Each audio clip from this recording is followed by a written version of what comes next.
Good afternoon and welcome to another episode of Have Game Will Travel. I am your host, Bennett Newsome. I'm the esports strategist here at Full Sail University, but most of you may know me as Damn It Bennett out there on the internet. If this is your first time joining us, welcome. And if you've been here before, we're happy to have you back. Have Game Will Travel is an interview show that focuses on how there's so much more to esports gaming and streaming than just being good at the game. So join us as we take a virtual trip with our guests through their journey through the industry. First and foremost, tell the audience about yourself, who you are, what you do. Yes. Well, I am, my name is Big Cheese. A lot of people mistake my name for Big Cheese Kit because my name has K-I-T in it, but it's capitalized. So it's not a kit, but no,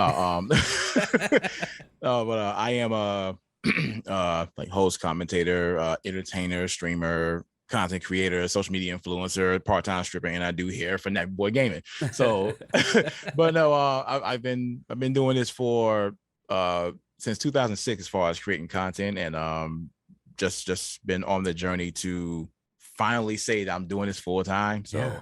It's a wonderful journey, and I'm just happy and humbled and grateful for the opportunity. Absolutely. So let's back up. Tell us more about the name. I'm very intrigued. Where does Big Cheese KIT come from? The cheese came from my mentor BB. When I was in Largo, they had a little group or organization called Young Life, and I was a part of that because I was just trying to find out. Okay, I'm a teenager, I'm a kid. What I want to do, and my mentor, he found me, and he knew as I was always smiling, cheese, and always happy, always energetic. He was like, "I'm gonna name you Cheese," and the big part is like quite obvious. So Big Cheese. Big Cheese. And then so like the KIT part is like keep in touch. Basically that's what it is, just keep in touch. Most people think it's like Kumite, Tennessee because of the FGC. So shout out to the FGC, right. But no, it just means keep in touch. Okay, cool. I like it. That's awesome. So how did you kind of come into the world of gaming? My mother. Actually, may God rest her soul. She's the reason why I got into gaming recently, or overall. Yeah. Because I came out the womb with a controller. I had the Nintendo Entertainment System, and my first game that I played was Mario Brothers, and was born the best year. And I'm showing my age, or I'm expressing my age because Mario Bros came out in '85. But I'm right there with you, man. Yeah. So I've been playing games ever since, and let's say if it wasn't for my mom, giving me the opportunity to play games, I wouldn't be where I'm at today. Absolutely. Well, that's great. And a question that we've asked every guest that's come on the show is, what's the first game that you ever truly loved? For me, it was Doom. I remember it vividly, getting that 32X like attachment for your Sega and playing Doom on it for the first time and just being like, what is this? This is great. For you, what was that? Was it Mario or it was no, it was definitely Super Mario Bros. That's what, got me into, like gaming as a whole, because, Super Mario Bros was like the first game was like, oh, a power up, oh, another power up, oh, I'm invincible, oh, that's cool. Like, but then I fell in love with that game because that was the first game that I played, and overall it was like a wonderful experience. But I have other loves now. For sure. It's grown since then, right? Yeah, definitely grown. But like at that time it was Mario Bros, Tetris, Mega Man, Street Fighter, Mortal Kombat, Contra, most definitely. So yeah, that's what I grew up on as far as like platform type of game. So it was pretty cool. Yeah, I love that. And I feel like you're very similar to how I am. Like, gaming wasn't always like the only passion that I had. For you, right. What other passions have you had in your life, and can you talk about that a little bit? Music, most definitely. Has been a great passion in my life. Like writing poetry, dancing. Yeah, that's right. Don't let the big body fool you. I can dance. It's just that you got the moves. Since I got a torn Achilles in my left ankle, I can't really do like I used to, but I still got the upper body, so it's no problem for me to get down. So, but I love music. I love dancing, or like, just improvising, doing comedy, and just making people laugh. I guess you could say like that's me. I want to leave people with a happy impression. When they meet me, greet me, whatever. I want them to be happy. So I always felt like the comedy side of me is always there too. That's awesome. And then from a like educational standpoint, you got a degree in information sciences and programming at Florida Metropolitan University. Is there AKA Everest. Yeah. Sitting on the couch, not doing anything. You know what I'm saying? Get off the chair. It's easy. Is there a link between what you had learned when you went to school and kind of what you've transformed into your content now? Yeah, actually. Because dealing with all of this, because all this has to do with technology. I got my degree in programming, and what's crazy is I don't program anything. So, but I use it to my ability, because it wasn't just programming, it was teaching you hardware, software, troubleshooting and stuff like that. But I put all that to work as far as my streams as well, because I deal with nothing but computers, and I deal with nothing but technology as far as like having a music keyboard and a looping station and, the stream decks and all the stuff there. So it does, blend in with what I already do. And since I have like a music editing and video editing background, that kind of fits in as well, because all that's part of my technology experience as well. Yeah, like that. And then you started kind of your career in like the educational sector, similar to what I did. I worked my first position at Full Sail was in the admissions department. And same with you, obviously not at admissions, or at Full Sail, but you later transitioned into the network administrator at Corinthians College. Tell us a little bit about what a network administrator would do at a college like that. So crazy thing is I started off as an admissions as well. Yeah. And while I was going to school for, programming, and when I was able to pass the class and graduate, then I went for the network administrator position. And when I got the position, it was like, okay, so this is like, I'm administering this whole campus here. So what's going on? Let me see what's going on here. And the first broken rule was already there before I got there. So you had to clean up a lot. I had to clean up a lot. And the main area that's supposed to be cool is the server room. When I tell you, like, it was like, it was the hottest place in that building, because they didn't they didn't have no AC in there, no nothing. They had boxes everywhere. So they kept wondering why stuff kept shutting down, because it's hot in here. Yeah. Like you need some cooling in here. You need something cool in here. And when I saw that, I was like, this is a problem, but I'll take care of it, type of thing. And that gave me opportunity to show them like, hey, I'm going to take care of this campus. Keep me here. I got you. I'm going to take care of it. And I did my part. I took care of it. And, I'm pretty sure everybody knew what happened with, Corinthian colleges, but, we move on. For sure. And I mean, obviously moving on, it seems like you stayed in the IT kind of world for like a good 8 or 9 years. Tell us a little bit about your journey through, the IT, career field. Yeah. Because it was definitely different positions I had, for like network administrator for different locations, and then doing tech support, for Verizon, and doing service desk, getting my HDI certification as well, while I was doing service desk at Baycare, which is the hospitals that surround it, like St. Joseph or St. Joseph Children's, St. Joseph, and all the other hospitals that surround it with it. So my experience with IT like been for so long, and I didn't start professionally until like 2010, like right after I graduated. Okay. So it was like it was like, for me, it was like a new adventure, because it's like I'm dealing with not only like PCs and towers and laptops and stuff like that. Now it's more like I'm dealing with the people behind it, which added more stress, because they're frustrated and they're taking it out on you. It's like, I'm the one that's going to help you. Don't take it out on me. I like, don't do that. Don't do that. But, I can understand, they want to get work done. It's like, okay, I'll help you get your work done. And, just working with different people, different technology, different generations of computers, it allowed me to be where I'm at today as far as technology. And lesson learned is that, you know, sometimes you just let people that is a lot more better than you, let them deal with that. So now I'm with me resigned from IT is like, you know, I'm letting them handle that because it's a stress factor I couldn't have for myself because I was dealing with my own thing, but I was able to get the work done. Yeah. So then we rewind a little bit more because that journey went on for a while. And I think that you did that into your content career, right? Yes. But in 2005, you started creating, you know, on a brand new platform called YouTube, right? Tell us a little bit about the early days of YouTube and what, you know, sparked your interest to become a content creator. Man, that started in 2006. Okay. Yep.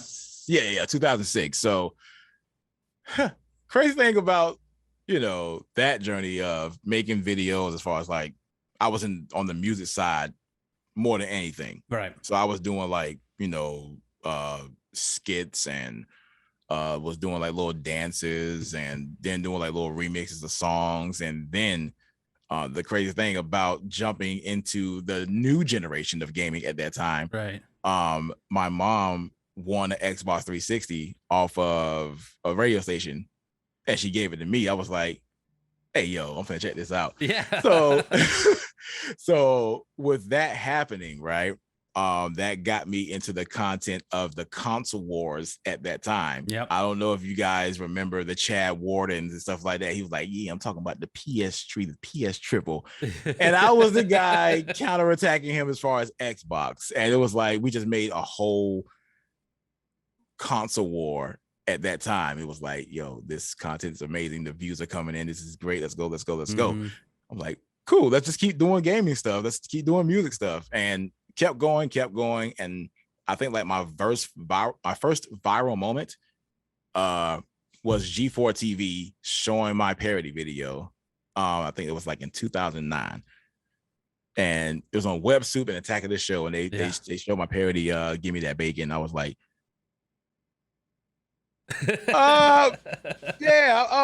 I'm not coming in tomorrow celebrating the night. So it started like a long time ago, man. And as far as YouTube, I wish I would have put out more content on a single channel than multiple channels, because the person that I was under was like, create multiple channels and get your subscribers up and this, that, here. And it's like, that was the biggest mistake of my life, because now there's 5 channels that I put nothing on but one. So it's like, all the people out there, follow this channel for all this content. It's like, I've just lost a lot of people. So that's my YouTube journey. Here, everywhere. So a little bit all. I think it was so like new that no one necessarily knew like the right, you know, ways to do it. Even now, I feel like people there's someone that, come on, this is the best way to do it, and then like, you know, 6 months later, somebody else is like, no, this is the best way to do it now. Yeah, so and it's always changing.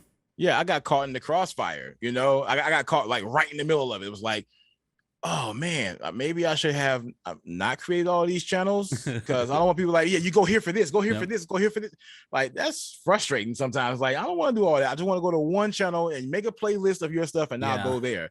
You know, but I got caught in the middle of the crossfire. I was inexperienced. I didn't know anything about, you know, YouTube like that. I was just putting up content. So when I learned everything for myself, I was like, okay, I'm going to give this advice to others to not create multiple channels for things like that, unless you want to separate personal with professional type of thing. But I prefer, like, if you have a channel with like a lot of subscribers and, you know, you're doing your thing on that channel, just make a playlist for what, you know, people desire. You know, if they want parodies, put, you know, playlist of parodies, playlist of games, playlist of vlogging, stuff like that. You know, build your channel up on one channel. You should be fine.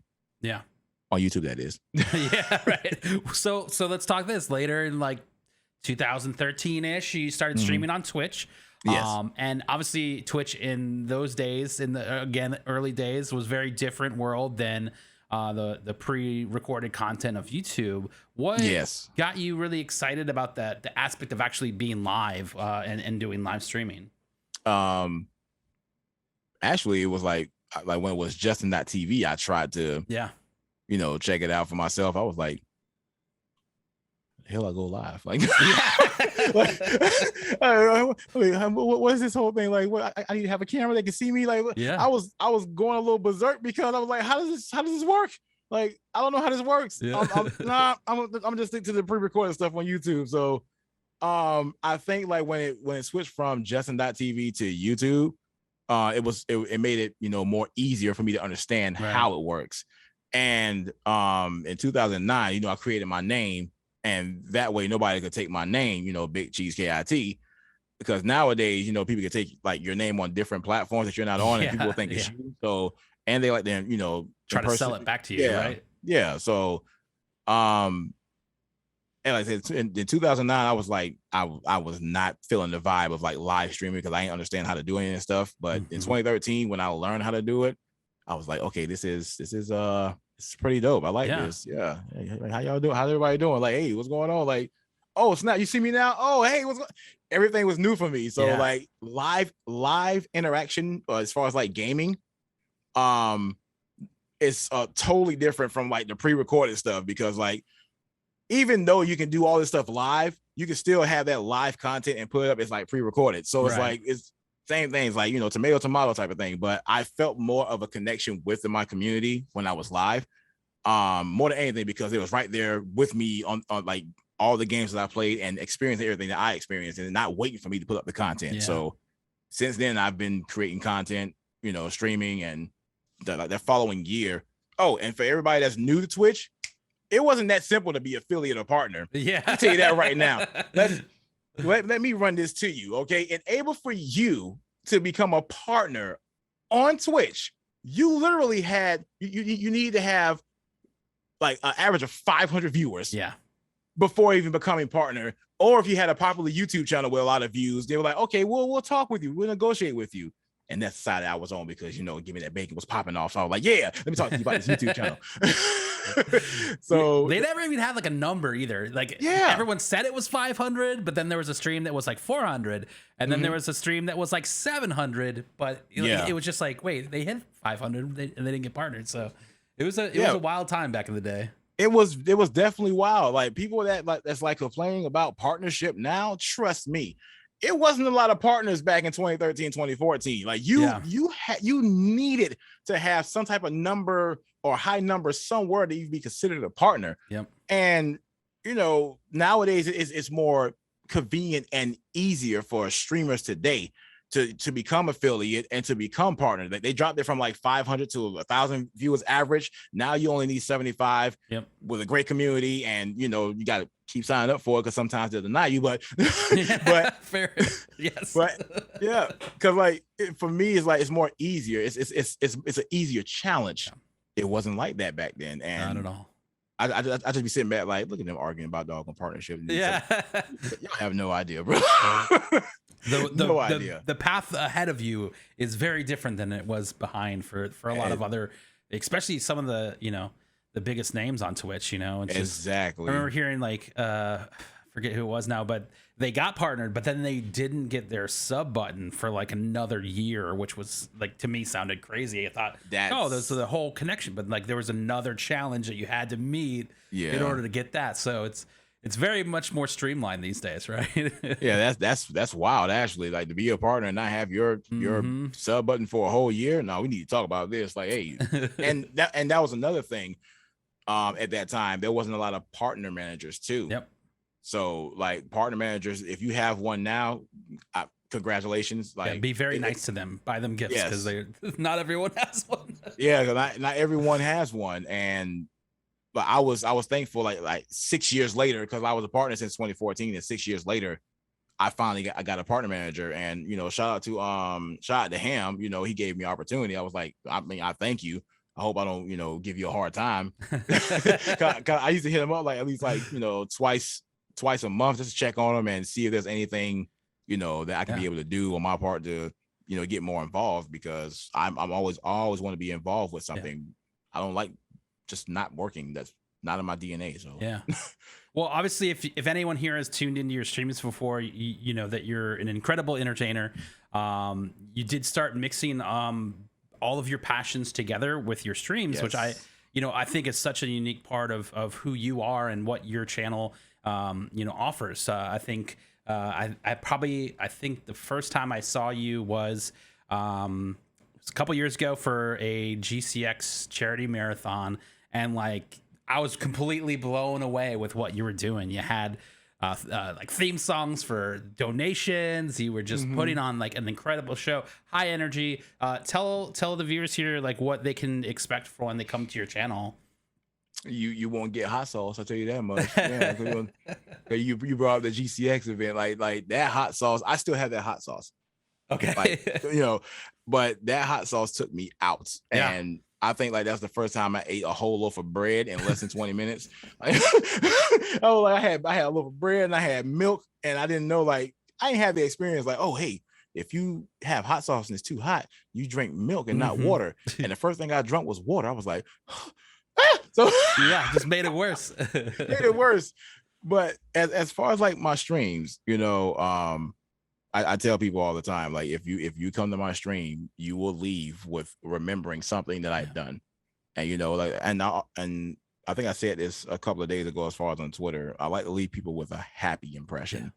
I want people to be happy that they came to my channel and had fun and laughed, and we talked about some real things that's going on in the world, because everybody think that you're in the box where you're a gamer, stick to gaming type of thing, and it's like no, I'm a human being first. We're going to talk about this, but at the same time we're going to have fun with everything as far as the streams and everything in particular. So when they come to my channel, they're going to be wild, for one. Two, I'm gonna acknowledge you. I ain't gonna say nothing about these professional Fortnite players, but anyway, but no, I just want people to have fun and enjoy themselves, and just have something to remember. I call it a daily dose of entertainment. So come get your medicine. Absolutely. And now, obviously, a big part of streaming is working with some brands. During your tenure, you've had the opportunity to work with some pretty huge brands. Currently working with some, but you did have a good 7-year stint with ADDY Media. Kind of talk to us, about working with brands as a creator, and kind of your experience with some of the, your sponsors and partners that you have now. Okay. So with ADDY Media, it was an adventure, because at that time they didn't have partnerships or affiliates. And I was reviewing their products before anybody thought about capture cards. So I was doing that like in 2010, 2011, 2012. And like they had like the internal capture cards where it was like, okay, 1080 30 frames per second. Like there was no such existence of 60 frames per second at all. But it was me just getting the word out there to companies like, hey, this is this is a great card, check it out for yourself. I hope that you guys enjoyed the video. I did like in-depth reviews for this company, and they sold a lot of capture cards because of me. Okay, I'm gonna say it. And it was like a 7-year run, like you said. It was a 7-year run, and I was talking to them about having a partnership with influencers like myself that's getting the word out there. They didn't think about having partnerships, and then I'm talking to them about like, hey, you guys need this. Like this is going to be something that helps out your company and helps out the creators that's going to be part of that community. And try to negotiate with them, try to talk with them, and let's just say that shout out to Elgato, you know what I'm talking about? I love it.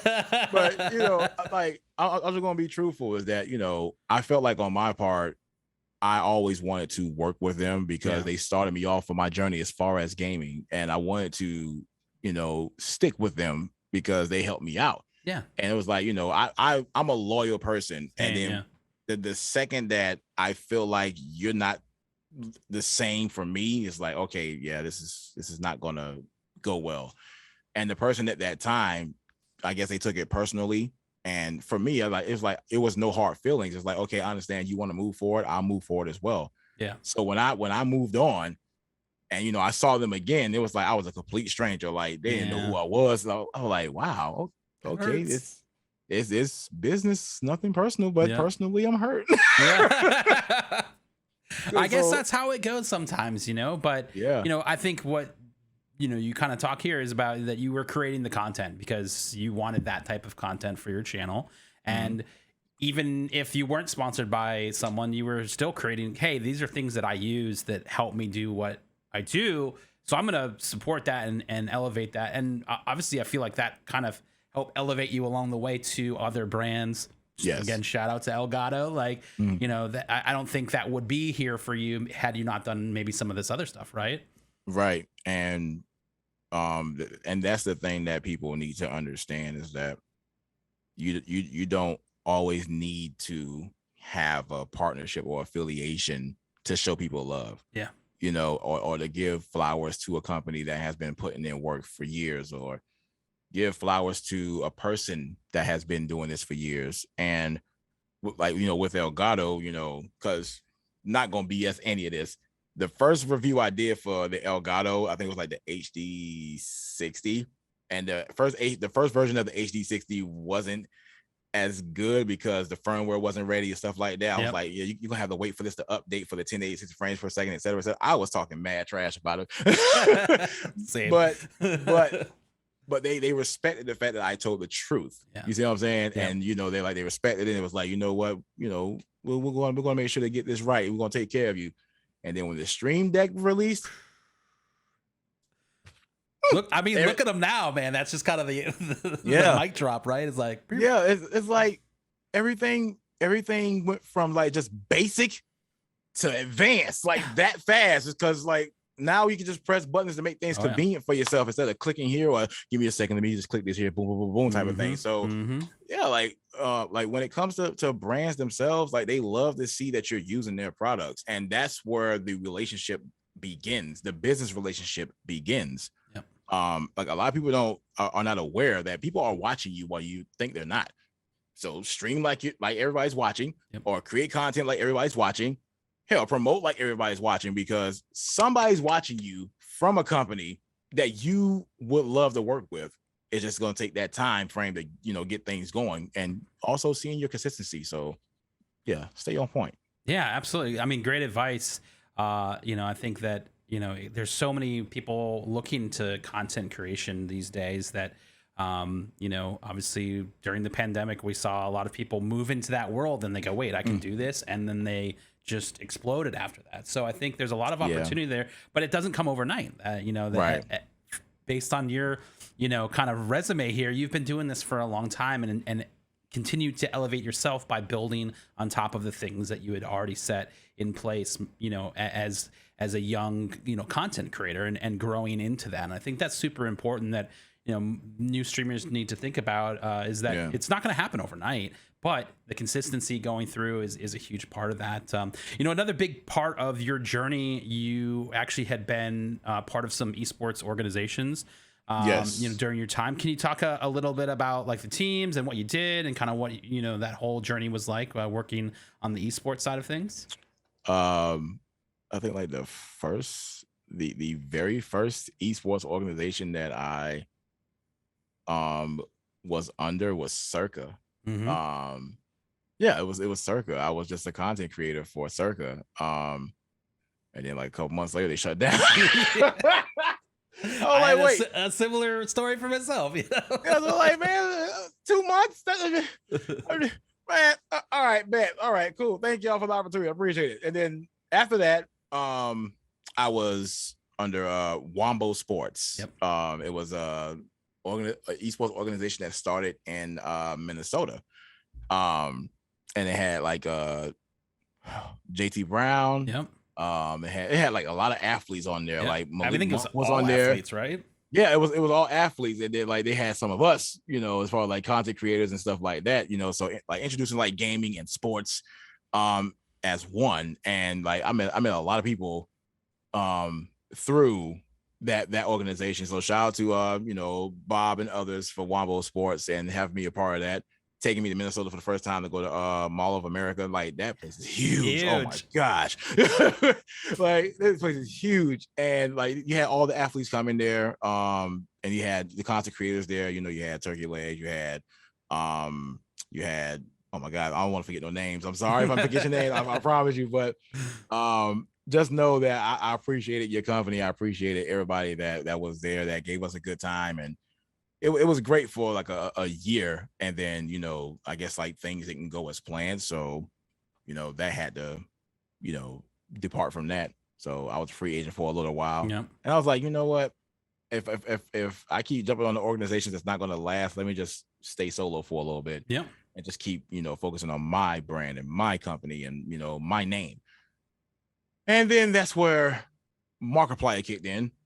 As far as like, you know, him seeing my streams and, you know, showing me love, and a whole community of his came to my side of the world. And then Payne saw Markiplier watching me, and then he was like, yo, I like this dude. Yeah. Like, who is this guy? And from my understanding, he created a whole esports organization because of me. And I don't think y'all know how impactful that is, to where it's like, you are the reason why a famous person or a musician or entertainer wants to create a whole esports organization because of what you're doing. Yeah. I am a very humble person, but I need to toot my horn on that, because that's something. I'm not gonna sit here and not give myself credit for all the work that I've done. Absolutely. I mean, that's crazy. There's so much that you've done in such a short period of time, which is really cool. Which is a big part of this whole show. Is I think that not everybody knows like the story and the journey that a lot of people go through, especially if it's, you know, behind the scenes, or you're not, you know, in front of the camera all the time. Like that's an important piece of the puzzle here. And so, but also to toot your horn, 2 times award winner.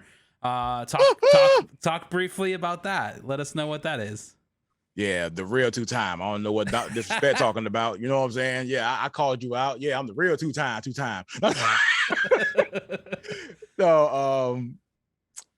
So the awards that I won, they came from my parodies. To be honest with you, when I was in my parody journey, I was making parodies of songs that's out there, like, you know, Nelly Just a Dream. I made Krispy Kreme, and you know, I got fries on it and stuff like that. Like, I made a lot of parodies, and I was also doing jingles for, you know, local car dealerships, and that was my first award. Was the Independent Film Channel. They had like a award ceremony for who has like the best jingle, and I won that as far as like the best jingle for IFC. Okay, so that was awesome. And the second one was for like the local newspaper. Well, it was creative something, creative loafing. There we go. And they had like the same thing. It was like, okay, this is best jingle or the best parody artist and stuff like that. So I was like, yo, I'm a 2-timer. That's awesome. Yeah, I love it. Oh, that's great. Oh, I'm sorry. Go ahead. I was just to say, you know, moving forward into the kind of career of Big Cheese. We had Kevin Murray on the show from Rare Drop, and you actually got involved with Rare Drop and GCX, and this has been kind of a big part of you for the last couple years now. Talk to us about that relationship, how it started, and kind of how it's kind of helped you grow as well. When you like the first time I bet you was that first charity block that you had done. Talk to us a little bit about the guys over at Rare Drop. They are all characters. But my introduction to them, it started when I was watching Professor Broman play Destiny, and you know, we're having a conversation about you know, making it on these platforms. Yeah. And you know, I had a conversation to where it's like, you know, what I faced when I was younger. Like, I was homeless as a child, as a teenager, as an adult, etc. I was telling, like, you know, my side of the story of how I became successful coming from nothing. And, you know, there's a lot of stories where people like, you know, I come from nothing, or all I had to eat was this and that. Here, see, at least you had something to eat. Yeah. There were times where I didn't eat, but, you know, I wasn't trying to compare my struggle to anybody else's struggle. It's just that I wanted people to understand this is where I started and this is where I'm at now. So don't tell me nothing is, you know, impossible. Right. Don't tell me that. And you know, bro man was like, well, he's talking that talk. I was like, if nobody knew, but I was his first guest on his podcast, because he has a lot of podcasts. I was his very first guest on his podcast. And that's where the relationship began, to where I was talking about, you know, how you can make it and how you can be somebody that, you know, people might not consider you to be somebody, but you can be somebody if you put your mind to it. Yeah. And it started with Bro Man, and then I met Gathalion, then I met Kevin, and then I met Timmy. Then I met, you know, Paul. Yeah.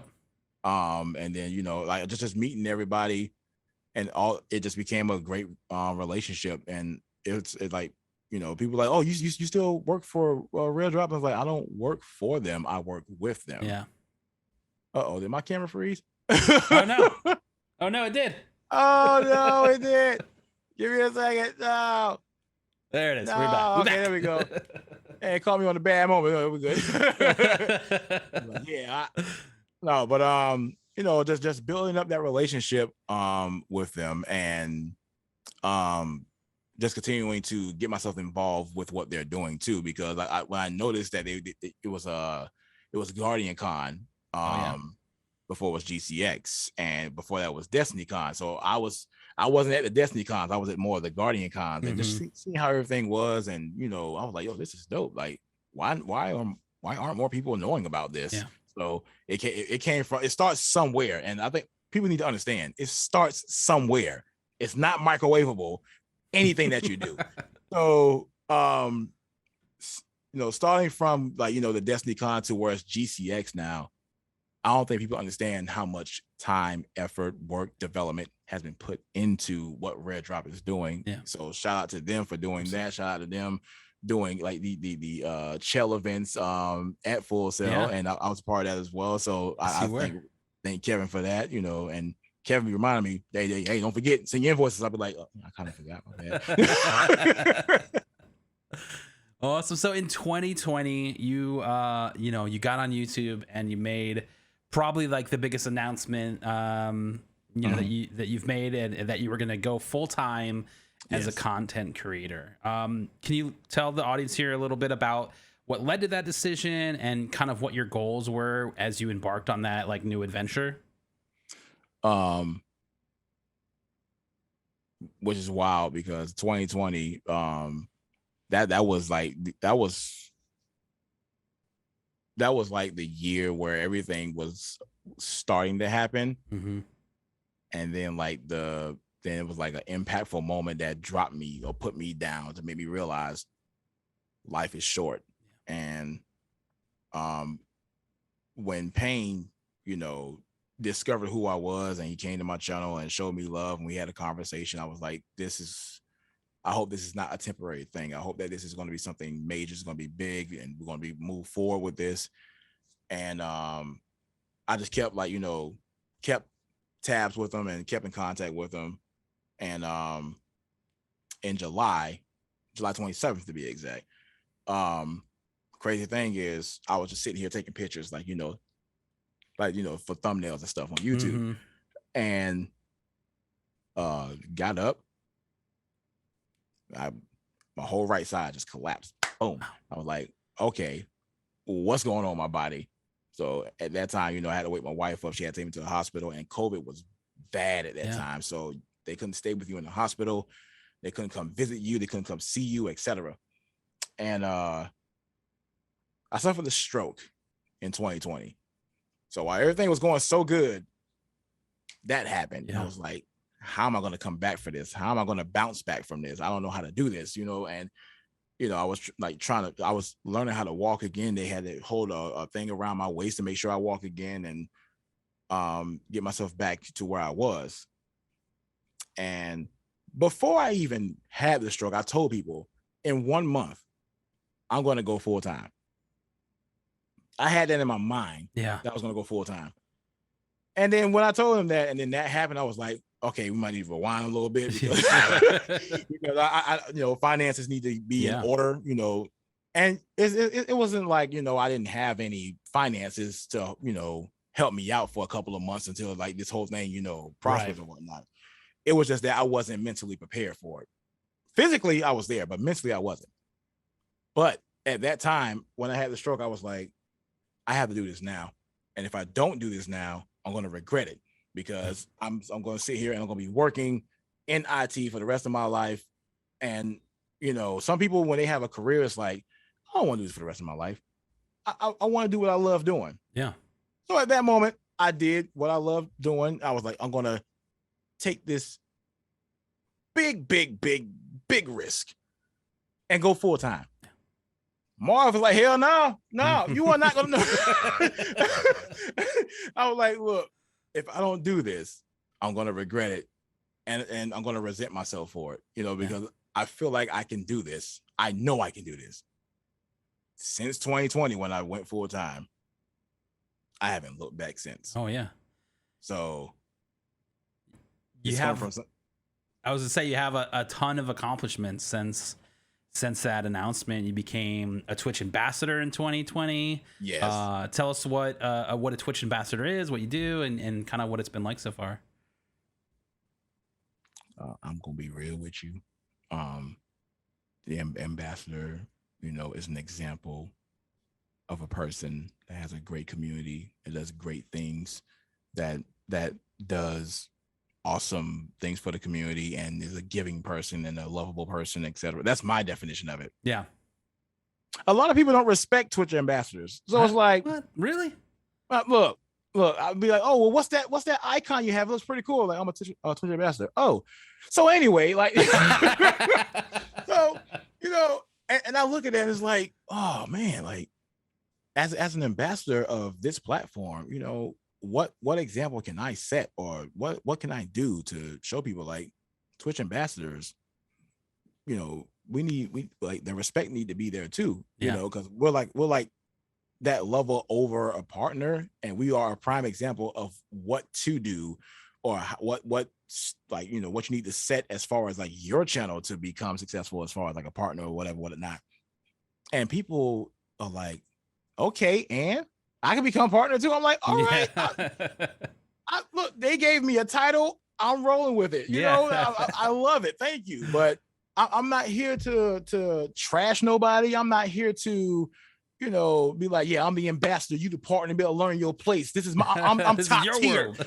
Yeah, like, I'm top tier type of thing. Like, no, like, if that's the title they give me, and with being an ambassador, it comes with its perks. I can say that. But for sure. There are partners out there that's making a whole lot more than me financially, and have a bigger following than me. But that lets you know the Twitch ambassador does not go off of numbers. Yeah. It doesn't go off of whatnot. It goes off of what you do as far as your community and how impactful you are as a person. And they felt like I was an impactful person, and I'm an ambassador. Hey, they thought right. I completely agree with it. It's great seeing you do these things. And, I always reference, especially, we have a stream team here at Full Sail, and there's a lot of either experienced streamers or streamers that are coming in that are just wanting to get started with content creation. And, we bring them to creator camp, and like, here's a good place for you to start. And obviously they get to see your face and some of that stuff as well, which is cool. But obviously, Nappy Boy Gaming and T-Pain play a huge part in your journey. And that happened all along the same kind of after the going full time. Yes.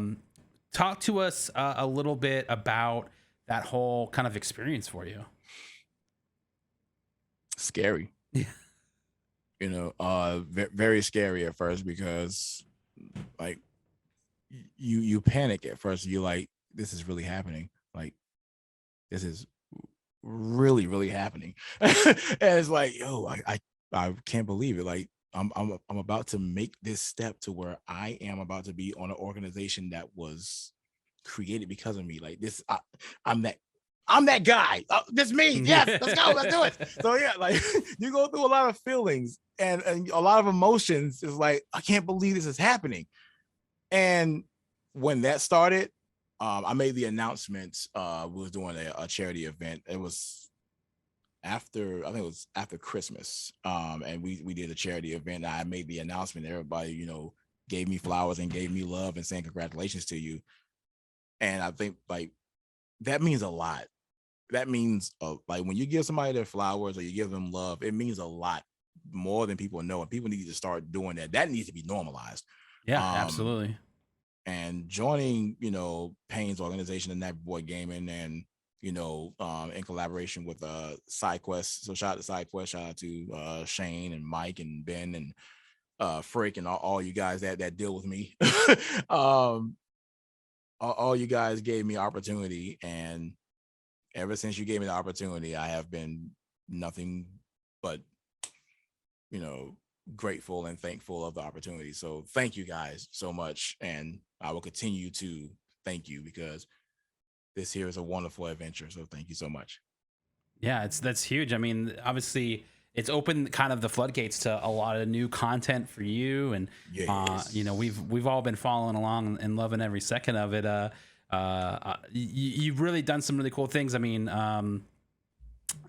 you know, this, I think you were on TBS. You were part of the 2020 Olympics. Yes. You played with Ninja and Jessica Belvins, doing some. And they raged. If you haven't seen the video, guys, got to go find it for sure. Courage and Courage. You know what? I'm gonna say this. All right, I don't care. Courage, I owe you. Okay. Ever since y'all talking about I got baby feet, you and Ninja said I got baby feet because let me tell you what Ninja did. Ninja sent me, you know, his kicks, right? Wrong size. I'm like, hey, yo, I don't wear size 12 or 13. Can you be able to send me a size 13? He's like, no problem, bro. I got you. Then he sends me 3 pair of shoes, all baby size, right? 4K. Like, and then they were like, oh, hashtag Cheese has baby feet. Courage and Ninja started that. So like, you know what? All right, cool. Since y'all think that, I'm gonna make a shirt. So like all of that happening, like, you know, the TBS and wilding out with Nick Cannon and stuff like that. It's so much that happened, and I'm kind of upset with myself for not having this in my archives. Like people are like, well, who you work with? Like MTV, TBS, Nick Cannon, wilding out. I work with a lot of people and a lot of companies. CW, as far as, you know, their show that they have. I work with a lot. Toyota, shout Toyota. I work with Toyota. Like Butterfinger, shout to Butterfinger. You know what I mean? Like I work with like a lot of companies, and I'm grateful.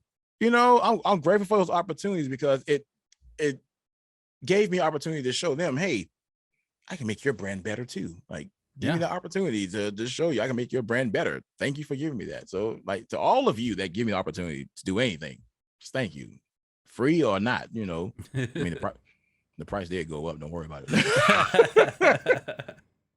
What would you say has been your favorite kind of highlight from, you know, going full time as a content creator? Ooh, okay. I'm not gonna say it's a tie, so I'm gonna give you like my top 3. Okay, I like it. Okay. First and foremost,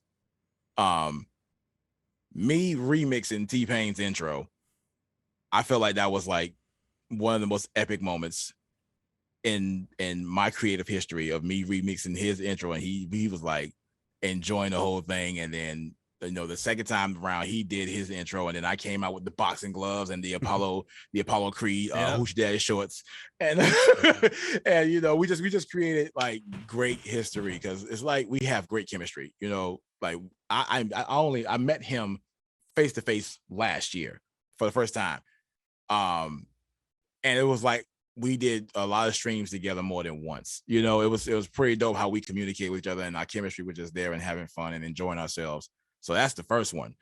The second one, shout out to Fall Guys, saying that I have the best Fall Guys clip ever. So that was a big highlight, you know, and I definitely appreciate that. My third one, I would say that the godlike Tetris 99 comeback for the win. Because that's what really started off on Twitter. It was like, yo, like this game is great, but I'm not gonna lose like this. So that's what started off for me. But you know, there were other moments that were like I felt like I was proud of, but those three, yeah, I feel like that was just, it started something great for me as far as like social medias. Oh, and Elgato's you know, tweaking my sub hype to where I was showing them like the multi actions of 200 plus multi actions. So I thought that was great too. Yeah, it's something that, you know, I hadn't seen anywhere else until that first time, which I guess was Guardian Con charity stream versus GCX charity stream. But yes, I was like, this man is making magic. This is incredible. Like, what is happening here? Yeah. So you do some really cool things, but I think, and most importantly for anyone in the chat, if you do have questions for Big Cheese, make sure you put them in the chat. We'll get them answered for you. But you know, I think back all the time to Twitch and how it's changed and grown over the years. Yes. What would be one feature that you would love to see, you know, come onto Twitch? If you could have the final say, what would that be?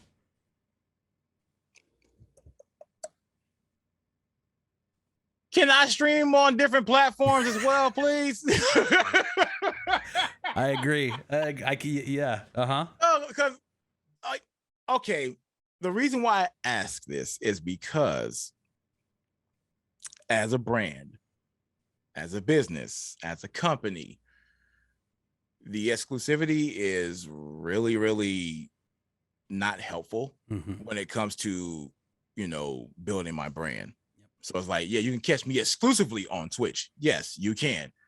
But what if I was able to stream on other platforms, giving the same content, the same stuff, you know, and growing on those other platforms? Because as a social media influencer, you want to make sure that your numbers are good as far as social media. So I know a lot of people like to look at Reels and TikToks and YouTube videos and stuff like that. But honestly, live is where it's at. Yeah. As far as like live streaming is exactly where it's at. I'm not saying that, you know, making YouTube videos is not a good thing. I'm not saying that. What I'm saying is you can make the content live, or you can be able to create the content live and then make videos for it in the future. Like, you know, just in case somebody misses your stream and stuff like that. But doing it on multiple platforms would be great because I'm a social media influencer. Yeah. I got to keep my numbers up on all those platforms, but keeping it to just one is like, it's holding me back. Yeah, I totally agree with you on that. I always think about how back in the day, your stream title would be automatically tweeted when you went live, and then that feature just disappeared. And I would bring it back. I love that. Yeah, it made things easy, you know. But yeah, you're right. You know, being able to share that content in other places, I think is super important. You know, YouTube values that. Like if, hey, we get, you know, with Zerwatch, we get an email like, you brought in all these people from outside of YouTube. Thank you. Like it's a huge deal. Like they came from the website. And so that's like, it's kind of such a different flip of what Twitch looks at it as and what you know, YouTube does. So I think, you know, being able to expand your brand, expand your reach into new audiences would be huge. So hopefully one day maybe they'll lighten up on that contract, and that won't be you know, the next thing, you know. Yeah. But like because I can understand why they do it, but at the same time, if it's just like gaming, like me just like gaming, I feel like that should be shared on multiple platforms. Yeah. 100%. But if it's something like where I'm doing, like for instance, when I was doing I work with the NFL, I work with the NBA, yeah, all of them. But I forgot about that. But no, if I was doing something where it was like exclusively on Twitch, to where it's like, okay, Thursday night football, right, and you know, I can understand, okay, I can't put this on other platforms because it's exclusively on Twitch. I can understand that. But as far as like me just doing like gaming, or me doing unboxing videos or anything like that, I feel like that should not be an exclusive thing. But any sponsored opportunities that come from Twitch should be, you know, Twitch only. That's how I look at it. Yeah, I like that. I think that would be good. So we do have a question from the chat. It comes from Alpha Chino, and it says, for new content creators, what is your advice on giving or on creating a brand? First, you gotta be creative. That's the first thing. But like your brand really matters. So I would say my advice to you is to make sure that you find a name, and once you find that name and you cool with it, you're not going to change it, nothing. Okay, so get it LLC'd, get it trademarked, like get all the business side done. And then you can be able to like create like, you know, a logo and like emotes and stuff like that. So that's how I look at it. If you're gonna create yourself a brand, make sure it's a brand that people would like be like, oh, this is pretty cool. That's a pretty cool name. Like nobody thought, damn it, Bennett. Nobody thought about that, you know, like. But I'm pretty sure like he has all of that taken care of. And on my side, I have all that taken care of as well, because I don't want nobody taking my name. I don't want nobody saying like, oh, well, this is my stuff. I have this and that here. So I would say get all the professional business side done as far as LLC, trademark, patent, all that stuff. Yeah, I couldn't agree with you more. You know, it's something that we see a lot where people come in and they have a gamer tag and then like 6 months later they change it, or the instance of like for you and for me the same, Twitter, Instagram, TikTok, Twitch, every social media is at Damn It Bennett, right? And at Big Cheese KIT. So like getting that consistency down is a huge and an important piece of the puzzle as well, because you know you want to make it easy for someone to find you. Exactly. And if you don't have 5 different names that you're going by on the internet, right? And that's like, yeah, you can find me here on Big Cheese KIT. Oh, hey, make sure you go to my YouTube, DJ Cheddar, you know, and then like, and then hey, check out my TikTok, Mozzarella. Yeah, it is what it is. Like you don't want to have different names for different platforms. You want it to be one name everywhere. Because I remember getting business cards and I see like all the social medias and all of them are different. It's like, hey, yo, what? So please make sure you stick with that one name and roll with it. And I promise you it's going to be so much easier for you. Yeah, absolutely. All right. So the next question also comes from the official Vixen. And it says, what are some of the best tips? There we go. Feature chat is now finally working. What are some of the best tips for you?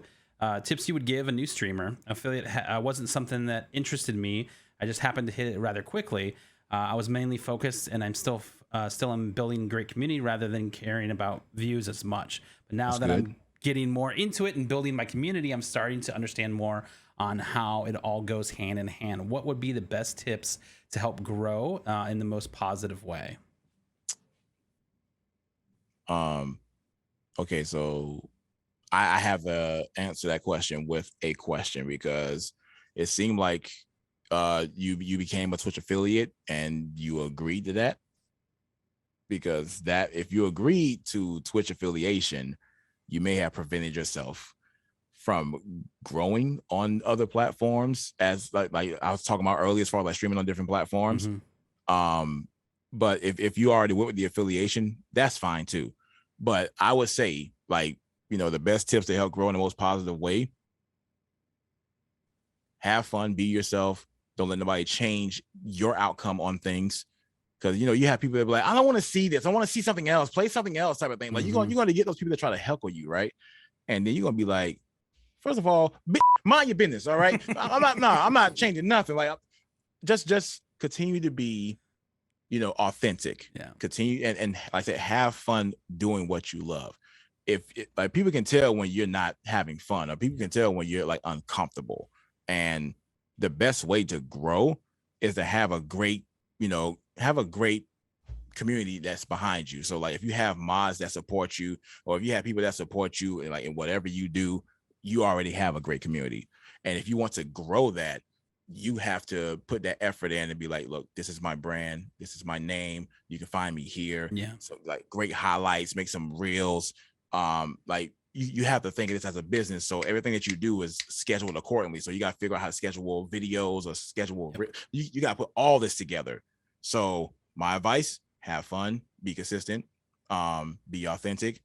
Don't let nobody change what you do, and just keep going. You know, keep going. That's the advice I can give you. I think the one thing that's so hard for a lot of people, especially getting into this, is time. It takes time, you know, and starting, you know, now I'm expecting to be the next, whoever, overnight. It's not going to happen like that. But if you're consistent and you build the content and you build on that foundation of what you're doing, in a couple of years, you're going to be in a very different place than you may have, started off in. And yeah, it does take some time, but I think that's an opportunity to, elevate the content that you're creating and really fine tune things over that period of time. I agree. In the music industry, when I was playing music, I was a kind of a perfectionist on like, well, it has to be perfect, and like, that's not a great mindset to have. And when I first started creating content, I was the same way. I'm like, oh, the video's got to be perfect. It's got to look professional and all. And really, it's just like, you should just stream, dude. Have fun. Like, who cares if it looks terrible? Like, just do it and then improve. Like, just get started, build that foundation, and then evolve it, from there, which is, an important piece of the puzzle again. But again, time. It takes time. Yes. Be patient. Yep. Be patient, because a lot of people become impatient because they feel like they're not growing. They feel like the opportunities are not coming their way. Trust me when I tell you, none of this is microwavable. You gotta remember, I started in 2006. I didn't really get things going until 2020. Yeah. So don't look. It does take time. Trust me. That was a roasted. That was a roast that I was under. I wasn't no microwave. That was a roast. So I had like it took so much time for me to get where I'm at. So I definitely agree with the time part. Just be patient. Don't show any signs of ungratefulness, because like I said, we all have different journeys. Yeah. So please understand your journey may not be the same as hers or theirs. Like, please be patient. Yep. Yeah, absolutely. And I think that as you continue to go off into the world, and especially for you, you keep elevating into new things, and I think that's the evolving part of your content, which is great. Yeah. So where do you see kind of the future of content creation maybe over the next couple of years? Do you obviously it has people working from home and being home during the pandemic, it's kind of opened up a lot of doors for people. What do you think is kind of next?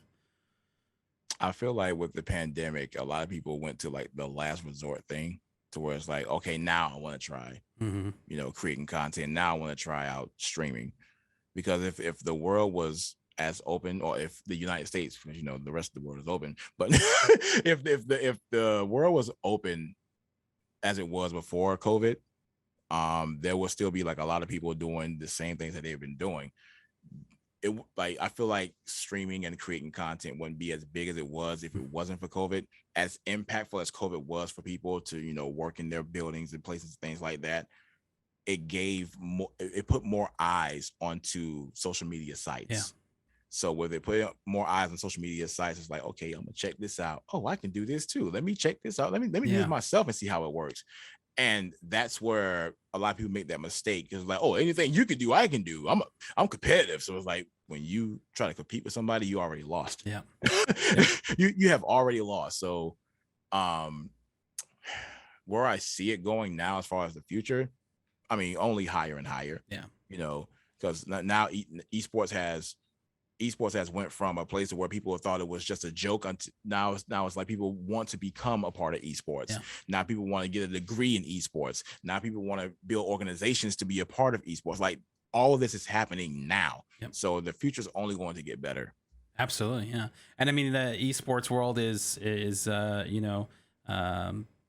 growing into a different thing as well. I mean, it's not just esports anymore, and it's kind of the whole idea of the show is there's so much more to it than just like competitive gaming. Look at 100 Thieves and look at what they've grown into. And they've got an arm in every aspect. They're making games now. Like, that's crazy. Like, so it really opens up the doors. Obviously, Full Sail, we have a lot of students that are really looking into the world of gaming and esports after graduation and wanting to work in these industries. What sort of advice would you give them as they embark on their journeys? Don't give up. Please don't give up. Because first of all, you invested a lot into what you wanted to do as far as your passion. Yeah. And like a lot of people give up after investing so much into their passion or what they really want to do in life. And it's scary because it's like, well, now you have all this equipment, you're not gonna do anything with it. That's unfortunate. Like, yeah. Oh man, like so I say please don't give up on your journey. Your journey continues. It may not be how you want it to be, but please understand everybody's journey is different. Stay on your journey. Your journey continues. Don't give up. Please don't give up. And I think I look at it the same way. Like, your journey as a content creator has been built on the foundation that you created. You know, continue to build on that as you go from one thing to the next. It's not, again, time. It's not overnight, right? So well, great. So, Cheese Man, thank you so much for hanging out with us. I want to give you an opportunity to shout out any shout outs or tell people where they can find you and how to watch your channel and all that. You guys can find me on all social medias, Big Cheese KIT, which is Instagram, YouTube, TikTok, Twitch, Twitter, you name it. I'm on everything. Well, except for Snapchat. Somebody got my name. I'm gonna get it back. But you can find me there. Shout out to Nappy Boy Gaming. Shout out to Pain. Shout out to my stream team, Cheese's Crust. That's right. That's the name of my stream team. So shout out to my community, my chads. Thank you. Shout out to my mom, and she rests in peace. Shout out to my wife, who had my back since 2010. That's when we got married. Well, that's when I dated her. We got married in 2012. Anyway, all you guys, thank you very much for just supporting everything that we do as far as gaming, because you could be anywhere in the world, but you're here watching us, you're here, supporting us. Thank you. And shout out to you guys. Shout out to Full Sail. Shout out to Damn It Bennett. Shout out to all you guys. I appreciate all of you. Well, we appreciate you being here, and thank you for talking about your journey and sharing everything with us here. And our next episode is going to be July 21st with Janessa Christine, who's the CEO and co-founder of Phoenix Down. Pods, yep. Pods of War. If you've been around the industry for a while, you may know who that is. And so we're real excited about that. But thank you again for watching Have Game Will Travel. We will see you next time. Take it easy.